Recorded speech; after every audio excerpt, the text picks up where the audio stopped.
Hello and welcome to another episode of News2Gamers Xtra, where we talk about the hottest topics and discuss all that's going on in the gaming world. I'm joined, of course, by my co-host, Lee Hunt. Welcome. How's it going? How you doing? Yet again, back for a second week. Back again. It's exciting. We had a good show last week. We did. It was good. Pretty exciting talking about that E3. We've got another big one this week. We have indeed, yeah. We have Lots indeed. to talk about. And we're joined, of course, you'll look a bit different from last time you saw her. You were on our last episode, on episode 1, weren't you? Yes. Season 1, sorry. As you were dressed as a shaman. Yes. Ladies and gentlemen, Ellie, and how do you pronounce your last name? Spanovic. Spanovic. Notch. Notch. It's either. However you like, yeah. And it's Croatian, if I remember, isn't yes, it? yeah, it is. See, I remembered. There we go. And you're a cosplayer, aren't you? Yes. As well as a massive gaming enthusiast. Talking of cosplay, before we move on, I actually got attacked by cosplayers once upon a time when we did the test for News2Gamers. I've heard about this. Yeah, I've not seen it. Well, it was pretty good, to be fair. We oh, hang on. Oh, thanks, director. So we've got a clip of it for you to see. Lovely. Actually. Okay. There you go. I got assassinated by Jacob and Evie. Nice. Nice. So that's my experience with cosplay. So it's all been positive so far. well, yeah, evidently. Talking of cosplay, you do quite a lot, don't you? Yes, I do a fair bit, yeah. I make all sorts and make costumes for other people as well as wearing them myself. So, yeah. What's the favourite character you've dressed up as? Definitely the shaman, definitely. Oh, really? Okay. Yeah, I put a lot of effort into that, making it look authentic. So, yeah, It did. really enjoyed It looked that. awesome. Yeah. It looked really good.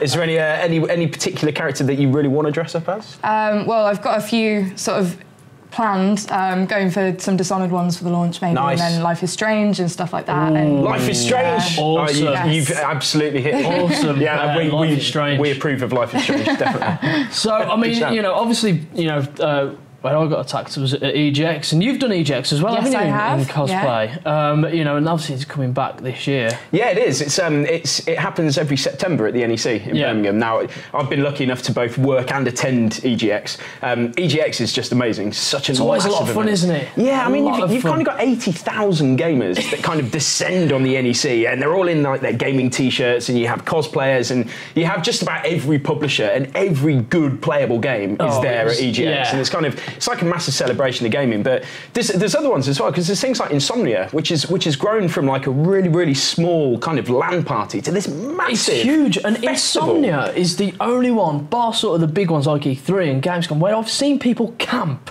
Yeah. To attend. Yeah, it's crazy. You can actually buy a ticket at Insomnia to camp. So you actually like stay over for the whole weekend. It's mental. You can buy a ticket to take your own computer and set it up and spend like a whole weekend not sleeping and playing video games. But it's amazing because they do things like pub quizzes and stuff. Yeah, and they do, don't they? They've also got like all these esports and stuff. Yeah, they do esports, and they have like YouTubers and Twitch personalities and stuff like that. So there's kind of like something for every kind of part of the gaming spectrum. Yeah. It's a really, really cool event. But I mean, you've got one besides Insomnia, Legends of Gaming as well. Yeah, Legends of Gaming. That's like a new one that launched last year. Very recent, isn't it? Yeah. And it's at the Alexandra Palace in London. But that's kind of like they've got like 10 of the biggest YouTubers, and you are talking like Ali A and Syndicate and guys like that. Some of the big guys. They put them all together into this big overarching tournament, and then they have the final at Alexandra Palace, and it's kind of like a massive expo on top of it as well. So it's really cool. We'll have to get our D'Angelus Rocks, who we had last week on the show. Let's do it. Let's get him there. Let's do it. Awesome. And as well as Ellie in cosplay. Of course. See, look, and then the M2G team presenting it, hosting it.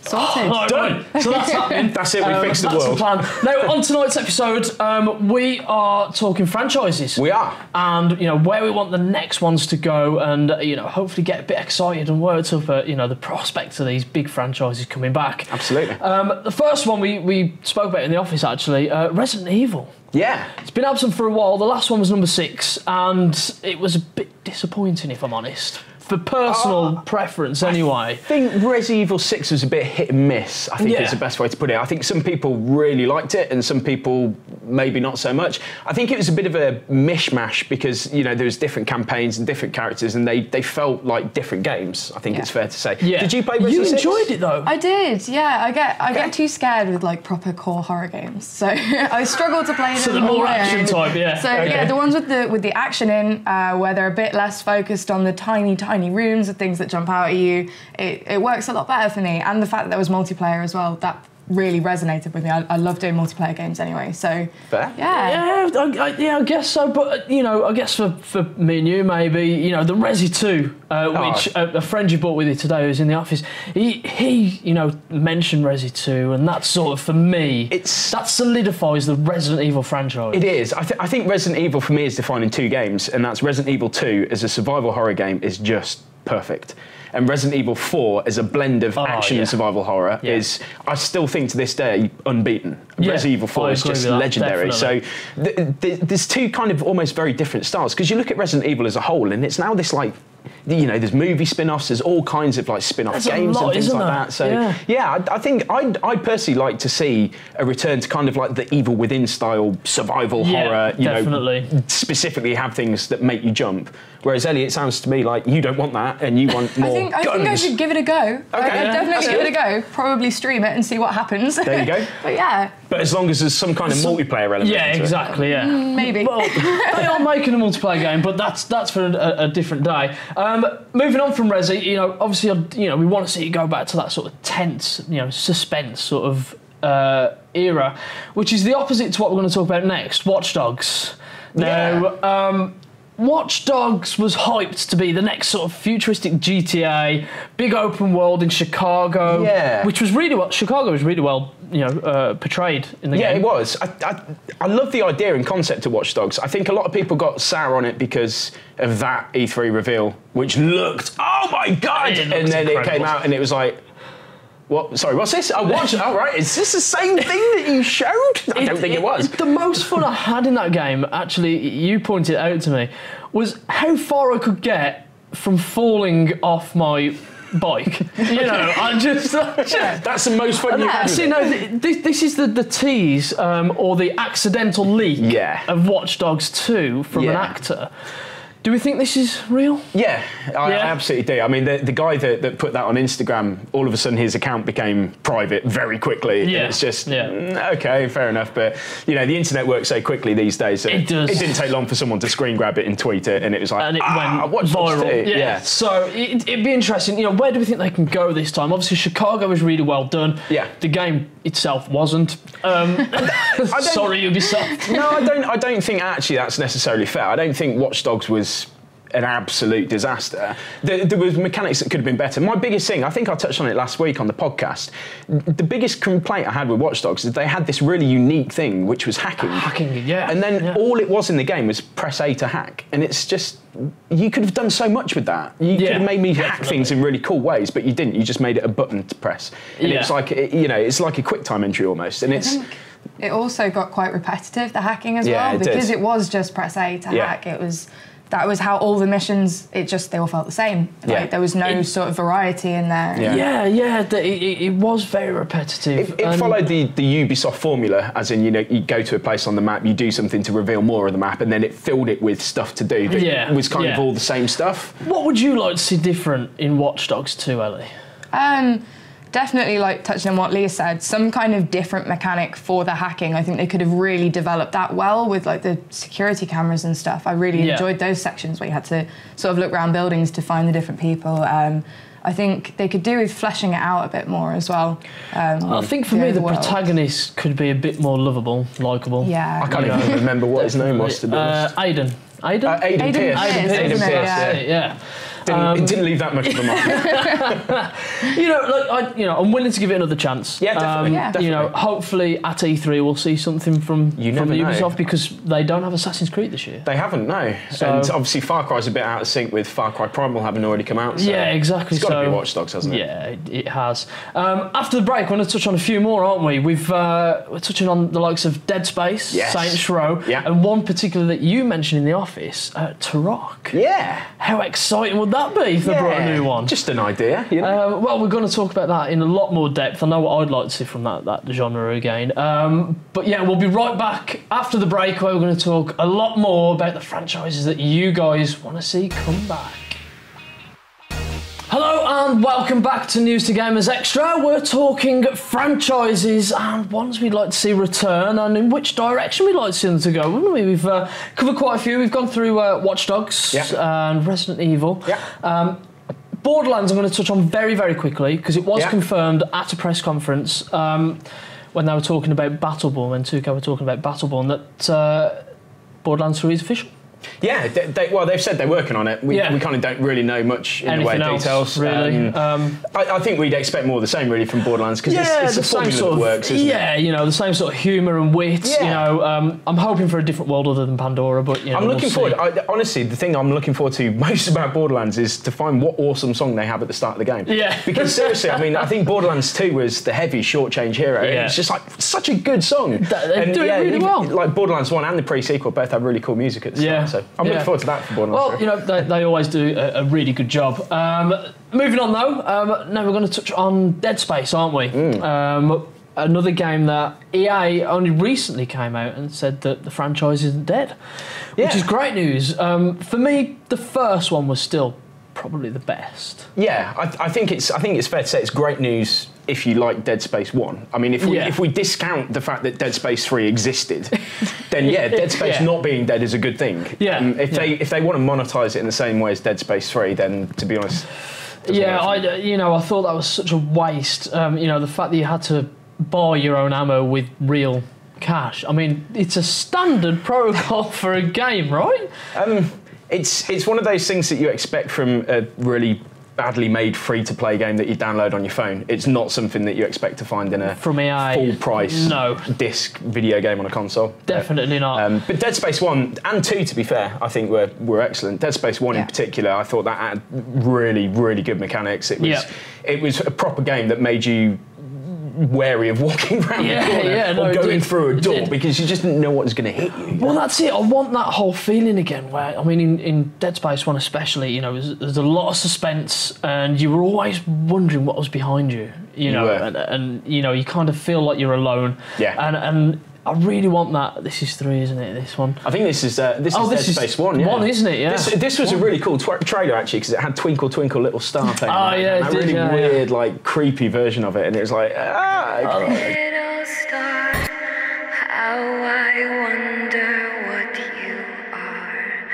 Up above the world so high, like a diamond in the sky.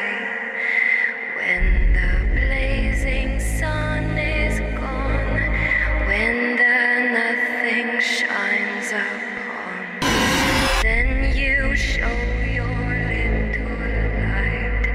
Twinkle, twinkle all the night. Then the traveler in the dark thanks you for your little spark. He could not see which way to go if you did not twinkle.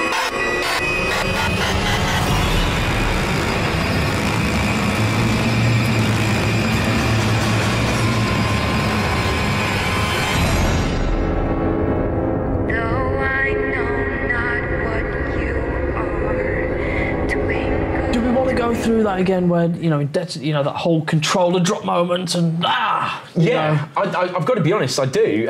I think Dead Space is kind of similar to Resi in how it went. It went from being a survival horror game to being a third-person action adventure game. Yeah. And to be honest, it was better as what it was. Whereas when Resident Evil evolved, Resident Evil 4, like we said earlier, was just kind of so good.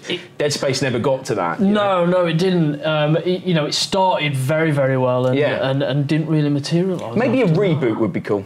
I'd be up for that. Absolutely. Follow discount 3 and just carry on from 2. Why don't you remake Dead Space 3 and just completely delete it? Do an X-Men on it. 2.5. There you go. EA, that's what you need to do. You're welcome. Right, what's the next game we're going to touch on, Lee? Well, you mentioned Turok. Yeah. We mentioned this in the office. We did. Turok Dinosaur Hunter on the N64, we were discussing the other day about how good it was. Amazing, Isn't that the sort of franchise that now would be a cool time to bring back with power of next gen? Yeah. It would just be like. I mean, don't get me wrong, Ark, is it Survival Evolved? Yeah, you see, I've not played this, but I've heard a lot of good things about it. The concept of it, and it's still in alpha stage, isn't it, Ellie? Yeah, you were mentioning earlier. But what they're doing with it is really, really cool. Very, it's a very adventurous, dinosaur-orientated game. But as far as Turok goes, I think I said it very, very early on in the first season of News2Gamers. You know, I'd love to see a big open world dinosaur hunter, you know, Turok game, customizable weapons, you know, all sorts of different plethora of dinosaurs, you know. I think it's one of those IPs that's got so much potential as to what you could do with it now. Because, I mean, if you looked at it as a person that owns that IP, which I think is Activision, isn't it? I think it was, yeah.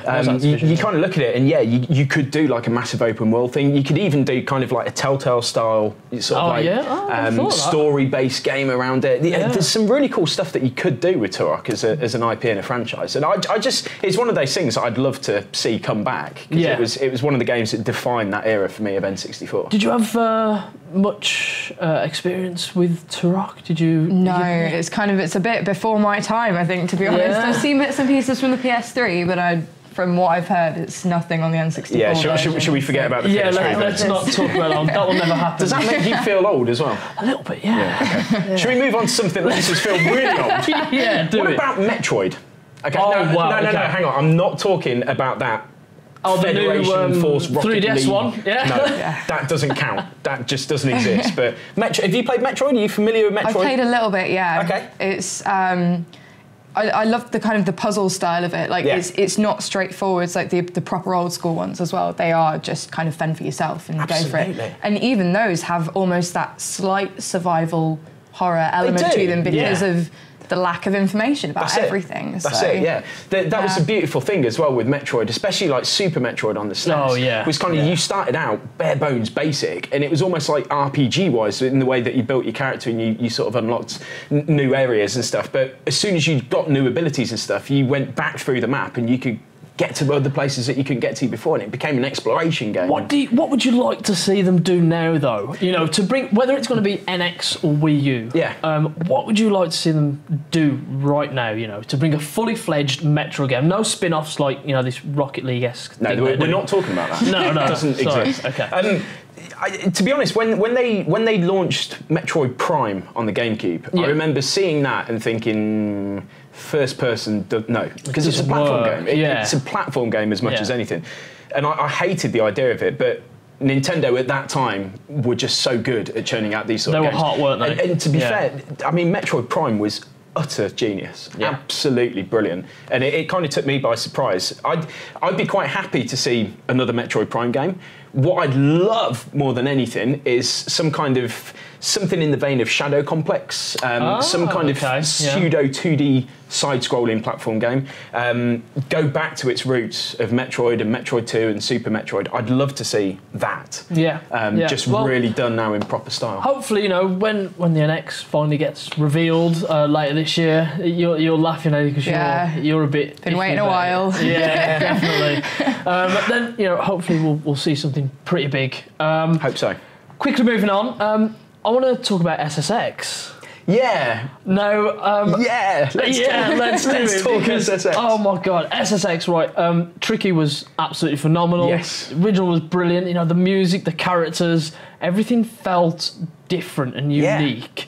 It was kind of, for me, the game that it out Tony Hawk'd.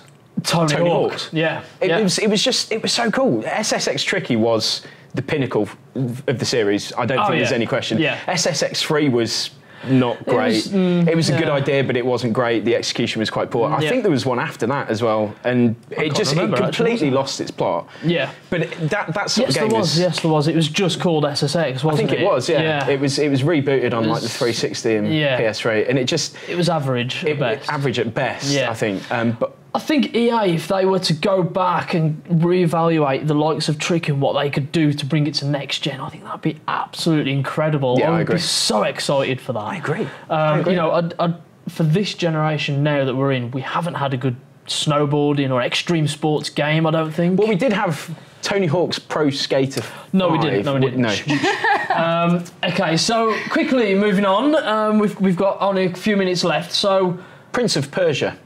Oh, I'm just going to throw that in there. Okay, you're going to throw it out there. Go See, I remember when I was a kid, Prince of Persia on, I think it was the NES that I had it on, and me and my friends played it on. If you could finish Prince of Persia, this was a game that had an hour time limit and was just notoriously difficult. Solid. If you could finish that game, you were in the upper echelons of gaming. You were kind of like, oh my God. you finished Prince. I'm like, wow, you know. But of course, it came back PS2 area with Sands of Time, that whole trilogy, because there's Warrior Within. Time. I did as well. I thought it was amazing. The longer they went on, though, it didn't really. I think the problem is that you looked at Ubisoft Montreal, and then out of Prince of Persia came Assassin's Creed, and that took off so much that Prince of Persia kind of got forgotten about. And yeah, it did, didn't it? If Assassin's Creed's taken a little bit of a break now, I'd love nothing more than Ubisoft to walk out on stage and do something with Prince of Persia at E3, and sort of that would be great, because even the kind of reboots and the rehashes that they've done on 360 and PS3, I thought were really good. Yeah, really solid games. They've been solid, and in all sense of the word as well. You know, very difficult games, and that's what I always loved about it as well. Yeah. And the settings were amazing, and you just felt really immersed. I think if there's any game that would screams out for the Ubisoft formula, Prince of Persia as a series would be perfect for it. Yeah, I liked how the early PS2 ones, they felt a lot like the original Tomb Raider. Yeah, that's why I liked them. Yeah, definitely. Good shout. So going along that line, I think would work. Brilliant. Well, guys, we're out of time, unfortunately. Ellie, thank you very much for joining us. Where can people check you out? On Twitter, I'm assuming? Ellie Joy Panic on Twitter. Nice. There's my website as well, playingitwrong.co.uk, if people want to check that out too. So, awesome. And we're going to look out in some new cosplay, costumes pretty soon. Yeah. Awesome. Sounds good. And, of course, my co-host, they can check you out where? They can check me out on Twitch, twitch.tv/EternalLee HD, and also on Twitter @EternalLeeMondo. There we go. Right, guys, end of the show. We'll be back Wednesday from 10:30, where you can join us for News2Gamers TV. Lots of good news, lots of brand new trailers as well. Keep it locked.